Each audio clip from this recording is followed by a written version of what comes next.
Hello and welcome again to Cultural Caravan. I'm your host for this series where we're studying the history of Kenosha and Kenosha County.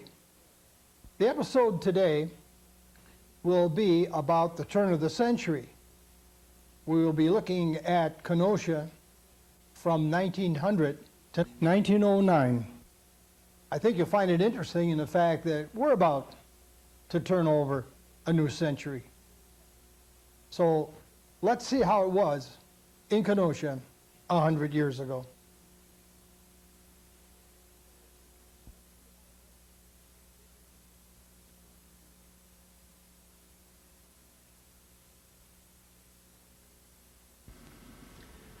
This is the Allen Tannery and the harbor in 1897. This photograph was taken by Allen from the south approach of the Main Street Bridge looking northwest at the Tannery Building dock. The sailing vessels are unloading bark used in the tanning process.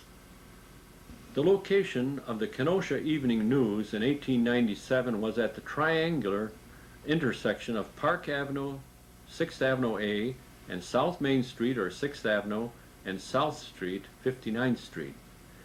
At one time, just to the left of the Kenosha News building stood the first church in Southport, the Methodist Episcopal Church, built in 1840. The Dayton Hotel is on a location at this time. In 1840, Main Street or 6th Avenue was a dead-end street at South Street or 59th Street. Wedged in the corner of 59th Street and 6th Avenue A, this two-story structure was the first building to house the equipment and office of the Kenosha Evening News. At first, only a part of the building was needed for publishing activities. But in 1913, the news moved to the site of Schuler's Bakery. The newspaper was the dream of Frank Hayden Hall. He had purchased the Weekly Telegraph Courier from Levi Cass, and his ambition was to publish a daily for the growing community on the shore of Lake Michigan. This he did, and the first issue of the News appeared in October of 1894, dedicated to the principles of the then dominant Republican Party and service to the community. The city's first daily was not a pretentious paper and included only 4 pages of 6 columns each. Its circulation during the first 2 years never exceeded 400, and for lack of printing facilities here, it was printed in Chicago. Associated with Frank Hayden Hall in the early days of publication was George W. Johnston, who not only directed the gathering of news, but also contributed to the editorial columns. This is a photograph of the old windmill located in Truesdale on Highway 50. The mill was originally built about 1871, and this photograph was taken after the platform all around the mill was enclosed. At this time, steam power had just been added to the mill. The Interurban Electric Railroad, MR&K, is the Milwaukee, Racine, and Kenosha branch of the Milwaukee Electric Railroad and Light Company. It was opened for travel from South Milwaukee to Kenosha on June 1st, 1897. The city of Kenosha would not grant the company a right-of-way. However, in Kenosha County, the right-of-way had been granted by the town of Summers along the side of the Lakeshore Highway, now Highway 32, to the north limits of the city of Kenosha at Milwaukee Avenue or 7th Avenue. The track ended there. All cars were met by a horse-drawn bus which operated for a number of years from this terminal to Market Square. Later, the interurban cars were allowed to enter the city and ran to Market Square. The date of this photograph is about 1898. The location is about midway between Racine and Kenosha, and the view is looking north, the direction in which the car is moving. The fares as printed on January 1st, 1901 were as follows. Milwaukee to Racine, that's 24 miles, 40 cents. Round trip, 60 cents. Running time, 1 hour and 30 minutes. Milwaukee to Kenosha was 60 cents. The round trip cost 90 cents. That was for 34 miles and running time was 2 hours. and Racine to Kenosha was only 15 cents. The round trip was 30 cents, and that was a distance of 10 miles, and the running time was 30 minutes. This is the complete Kenosha police force of 1898 under Mayor O.M. Pettit. Reading left to right: Owen O'Hare, Charles Peterson, John Cook, Marshall F. Barber, the chief, Frank Murphy, Nels Nelson, and Nicholas Gloss. On May 22, 1890, the local newspaper, the Telegraph Courier, reported that Ernest Dewey went to Chicago yesterday morning to buy the outfits for our 6 city policemen. The outfit consists of belts, clubs, and Smith & Wesson hammerless revolvers of .32 caliber. They are expected today, and the police will soon shine in all their glory. This is a photograph of the Kenosha police force of 1899. Reading from left to right: Frank Kraft, Joseph Orth, Mitch Sullivan, Owen O'Hare, the chief, Joseph Newhouse, John Orth, and John Zeevers. The following item was taken from another local newspaper of the time. The city authorities, through Mr. C.A. Dewey, have ordered a dozen balls and chains, with which hereafter drunks and tramps will be adorned, and set to work on the streets. At present, no less than 5 persons are enjoying the hospitable fare of the Hotel de Stall, and growing fat with their easy, quiet life. When these jewels arrive, it will be different, and all bums and indolent tourists will be given the opportunity to enjoy the pure and bracing springtime breeze as they help to improve the public highways. This is the home of Orla M. Calkins. This photograph was taken by Louis M. Tiers in 1899. The Calkins home, pictured here, was located on Durkee Avenue, or 3rd Avenue, before it was purchased by the city of Kenosha and made part of Eichelman Park. The residence was purchased to improve Eichelman Park at the time. This is the Bullimore Brothers store at Summers, Wisconsin. The Bullimore Brothers General Merchandise store was located quite near the railroad station and the main line of the Chicago, Milwaukee, and Pacific Railroad, in the village of Summers of Kenosha County. This location was very convenient for tramps or hobos to drop off passing trains, do a quick holdup or robbery, and then be on their way. The refrigerator cars standing on the loading tracks, ready to receive the cabbage, sugar beets, and other produce from the nearby farms, show the close proximity of the railroad to the store. The store was also the local U.S. Post Office. Although this photograph was taken in 1937, the store dated back to 1900. Zalman G. Simmons, Sr. was born September 10, 1828. He was one of Kenosha's most distinguished citizens and a leader in its financial and civic affairs for many years. Mr. Simmons died at his home on Prairie Avenue, or 60th Street, in February of 1910 at the age of 81. He had been ill less than 1 week. He was born in the town of Euphrates, New York, in September of 1828, and came from old New England stock. He passed his boyhood in his native state and was 14 years of age when he came west with the members of his family, reaching Southport on June 12, 1843. The family settled on a farm south of the city, and when Mr. Simmons was 21 years of age, he came to Kenosha, where he took the position as a clerk in the store of Seth Doane, a pioneer merchant of the city.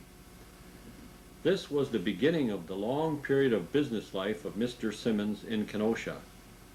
Mr. Simmons clerked for Mr. Doane for 16 months, and at the end of that time he launched into business for himself. One of the most splendid features of the closing years of the life of Mr. Simmons was the interest which he had taken in the members of the Grand Army of the Republic. When the war broke out in 1861, it was impossible for Mr. Simmons to go into the Army because of his many business interests. His interest in the conflict, however, was intense, and it was one of the greatest disappointments of his life that he could never have been in the service. However, he proved to be a tower of strength and did much to care for the soldiers on their way to the battles in the South. He provided many comforts for every regiment of soldiers which passed through Kenosha, and during the years that they were in service, he did much to care for the wives and children who had been left behind. His love for the soldiers was such as to make him a national character among the members of the Grand Army of the Republic, and he bore the distinction of being the only civilian ever elected as an honorary member of the Grand Army. This was the home of Zalman G. Simmons, Sr. This home was located on Prairie Avenue or 60th Street at the corner of Congress Street or 10th Avenue. It is now the site of the First Methodist Church. Mr. Simmons married Miss Emma E. Robeson, daughter of a prominent pioneer of Lake County, Illinois, on April 20th, 1850. The Simmons home had always been one of the most hospitable homes in the city, and it was the scene of many entertainments for the people of the city. Mrs. Simmons died October 11th, 1899.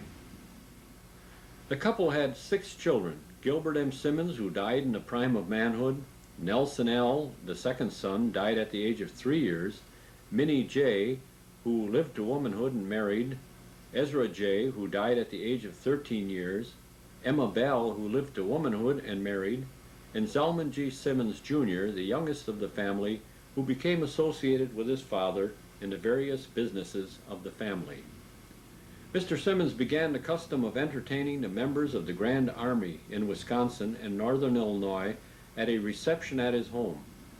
The reception was always given during the month of June and became an event of national importance. This is the Gilbert M. Simmons Memorial Library in 1900. Zalman G. Simmons' love for the city of Kenosha and its people was shown in many ways. Since Mr. Simmons became the leading merchant of the city in the pioneer days, he had aided many projects in the city. Not a church had been erected without his aid, and he gave liberally of his wealth for the support of every worthy institution in the city. He had made large gifts to the churches, to the hospital, and to the old Kenosha Library, and believing that a public library was one of the greatest needs of the city, he provided the city in 1900 with a handsome structure in the park which came to be called Library Park. It was the most splendidly equipped library to be found in any city the size of Kenosha in the country at that time. Mr. Simmons spent more than $250,000 in the erection of the library, which he presented to the city as a memorial to his son, Gilbert M. Simmons. Kenosha's first public library was established in the First Unitarian Church in 1872. Later, in 1896, it moved to rooms at the corner of Market and Main Streets, or 56th Street and 6th Avenue, over the First National Bank. The Simmons Memorial Library, along with the Soldiers' Monument, were dedicated on May 30th, 1900. The Soldiers' Monument in Library Park was a gift to the city by Zalman G. Simmons. It was unveiled on Decoration Day, May 30th, 1900, at the same time the Simmons Library was dedicated. The photograph shows the parting of the flag just after the cord had been pulled by Miss Elizabeth Simmons, granddaughter of Mr. Simmons, the donor. The size of the monument at the base is 36 feet in diameter, and the total height 60 feet above grade. The weight of the granite in the monument is 180 tons, and the material is a light gray bar granite. The Michigan, a naval militia vessel stationed in Chicago, Illinois, was sent to Kenosha for the celebration of the dedication of the Simmons Library and the unveiling of the Soldiers' Monument in Library Park on Decoration Day, May 30th, 1900. Moored behind her is the U.S. revenue cutter Fessenden. The sand dunes were located on the lake shore some distance south of Kemper Hall in a section often referred to in the 1870s and 1880s as Down by the Slaughterhouse or Down by Charles' Soap Factory. This section of fine sand hills later bore the more dignified name of Allendale. The Cary Flour and Feed Mill was located on Fox River in Wilmot in Kenosha County. On this site, Isabel W. Benham, in 1844, built the first flour and feed mill in Wilmot, and the mill was equipped with a grinding stone and water wheel for power. In January of 1864, the mill passed into the hands of James W. Carey. The mill burned in 1879, was rebuilt, and burned again in 1900. The photograph is of that mill. The mill was again replaced, and besides grinding flour, feed, etc., a sawmill and electric light plant was erected. It was later transferred to the Wisconsin Electric Company. This postcard is a close-up of the old wheelhouse of the Carey flour mill on the Fox River at Wilmot, about 1900. The Gillette School was built in 1899 and opened in February of 1900. It was used as an open-air school for tubercular and anemic children. This school was named in honor of Gurdon Gillette, who served as president of the school board during the years of 1859, 1860, and 1894 and 1895, and as a member during various years of that era. Mr. Gillette had held the office of Justice of Peace for many years and was a clerk of the court. In the latter part of January 1939, this building was closed for school purposes and converted into a storehouse for the use of the school system of Kenosha. It was later demolished, and the site became a parking lot for Washington Junior High School. This slide, made from a very much faded photograph of the Barn Brister blacksmith shop, was taken sometime in the early 1900s. The location of this blacksmith shop in the 1900s was known as 213 Church Street, the northwest corner of Park Street. In 1943, it was 757th Street, probably better identified today as the corner where the Charles H. Fenning Building is located. The business was purchased from Louis Beachell, who in 1875 advertised, "Louis Beachell, carriage manufacturer, blacksmith, horseshoer, and jobber of all kinds, corner Park and Church Streets, Kenosha, Wisconsin." This automobile, or horseless carriage, was built by Robert Simmons, Jr. sometime in the year of 1900. Mr. Simmons became connected with the Thomas B. Jeffrey Company during the year of 1901, and later became general superintendent. Construction of this machine was completed in the Willard G. Arnold machine shop located at 210 Park Street on 57th Street. The power was produced by steam using gasoline as the fuel. The power plant was located under the seat, and the steam pressure was rated at 250 pounds. The cost to build this automobile was said to have been $2,000. The vehicle was claimed to be the first automobile built in Kenosha. Thomas B. Jeffrey was the founder of the Thomas B. Jeffrey Company. He was born in Plymouth, England, and he came to Kenosha in 1900 after having been a successful manufacturer of bicycles. In 1902, he produced his first Rambler automobile, a one-cylinder, 8-horsepower machine, in a plant formerly operated as the Sterling Bicycle Company.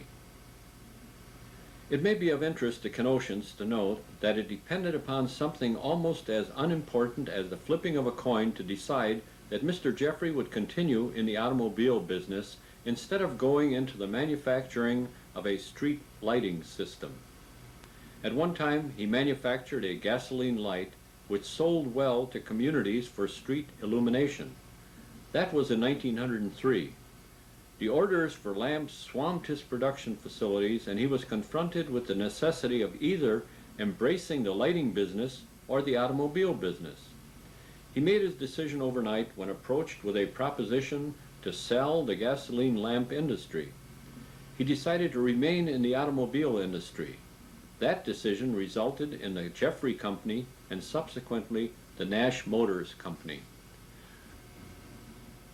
Shown here is a Jeffrey up-to-the-minute automobile leaving the Stevenson farm on the Plank Road, that is 60th Street in Pleasant Prairie, and it was a nice summer day in the year of 1910.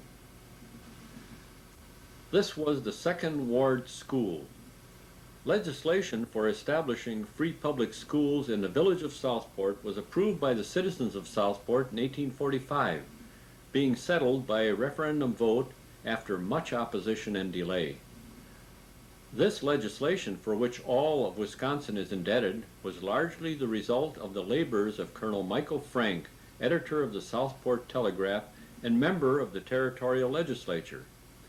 The example of Southport in taking action under new laws was soon followed by other cities in the territory and spread throughout the West. The school opened in Kenosha was the first free school in Wisconsin and the first in the United States outside of New England. At the time, the village of Southport was divided into two districts, separated by the river or Pike Creek, the south side being known as the First Ward and the north side as the Second Ward. This was the second school building built on this site, and it was a rate or tuition school until free schools were established here. It was labeled Second Ward School. This building's construction cost was about $3,800. In 1902, when the demands of the district made an increase in schoolrooms necessary, this building was sold for $400 and moved to the corner of Caledonia and Quince Streets, or Sheridan Road and 47th Street, where it now stands being used as a tavern. To replace this schoolhouse, a brick structure known as the Weiskopf School was built.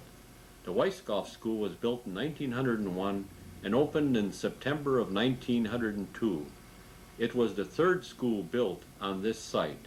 Today it operates as a nursery. This is the Gottlieb Weber ice wagon. It is thought that the original of this photograph was taken in the late 1870s. The driver of the team is Jack Arnold, and the dapper gray horses are named Dan and Lee. Mr. Gottlieb Weber, owner of the ice house, is the man at the rear of the wagon holding a cake of ice. The stores in the background are left to right the Kupfer Bakery, Frank A. Manor's Saloon, and J.G. Gottfriedson's Saloon. The Gottfriedson Saloon was also known as the Slaughterhouse.